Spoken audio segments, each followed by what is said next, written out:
Park ചെയ്തിരുന്ന സ്വകാര്യ ബസിന്റെ സീറ്റുകൾ തെരുവുനായ കടിച്ചു നശിപ്പിച്ചു. കോട്ടയം നാഗമ്പടം ബസ് സ്റ്റാൻഡിനുള്ളിൽ പാർക്ക് ചെയ്ത വേമ്പനാട് എന്ന ബസിന്റെ സീറ്റുകളാണ് നശിപ്പിച്ചത്. ഇന്നലെ രാത്രിയായിരുന്നു ഈ സംഭവം ഉണ്ടായത്. കോട്ടയത്ത് നിന്നും ഷിനോജ് എത്തിയിരുന്നു. ഷിനോജ്, സകലയിടത്തും തെരുവുനായ ശല്യം. ഇപ്പോൾ പാർക്ക് ചെയ്യുന്ന വാഹനം ആ മേഖലയിൽ ബസ് സ്റ്റാൻഡ് പരിസരത്തൊക്കെ തെരുവുനായകൾ സ്വാഭാവികമായി അലഞ്ഞു തിരിഞ്ഞ് നടക്കുന്നുണ്ടാകും. എത്ര സീറ്റുകൾ വാഹനത്തിൽ നശിപ്പിക്കപ്പെട്ടു?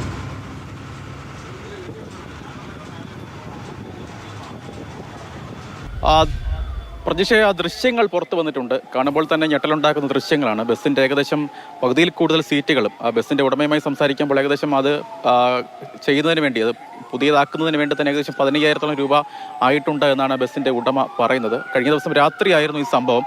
ഈ രാത്രി നാഗമ്പടം ബസ് സ്റ്റാൻഡിലാണ് ഈ വാഹനങ്ങളൊക്കെ തന്നെ പാർക്ക് ചെയ്യുന്നത്. രാത്രി ഈ ബസ്സിലെ ജീവനക്കാർ വാഹനം കഴുകുന്ന സമയത്ത് ആ സമയത്ത് തന്നെ ഈ നായ ഈ വാഹനത്തിനകത്ത് കയറിയിട്ടുണ്ട്. പക്ഷേ ഈ ജീവനക്കാരും തന്നെ അത് അറിഞ്ഞില്ല. തുടർന്ന് ഇവർ ഡോറ് അടച്ചിട്ട് ഇവർ മടങ്ങി. പിറ്റേന്ന് രാവിലെ ജീവനക്കാർ ഈ ബസ് എടുക്കുന്നതിന് വേണ്ടി രാവിലെ 6:30 സ്റ്റാൻഡിൽ എത്തിയ സമയത്താണ് ഇത്തരത്തിൽ ഈ ദൃശ്യങ്ങൾ ഉൾപ്പെടെ ഈ കാഴ്ച തന്നെ അവർ കാണുന്നത്. ആ സമയത്ത് ഈ തെരുവുനായ അകത്ത് ഉണ്ടായിരുന്നു.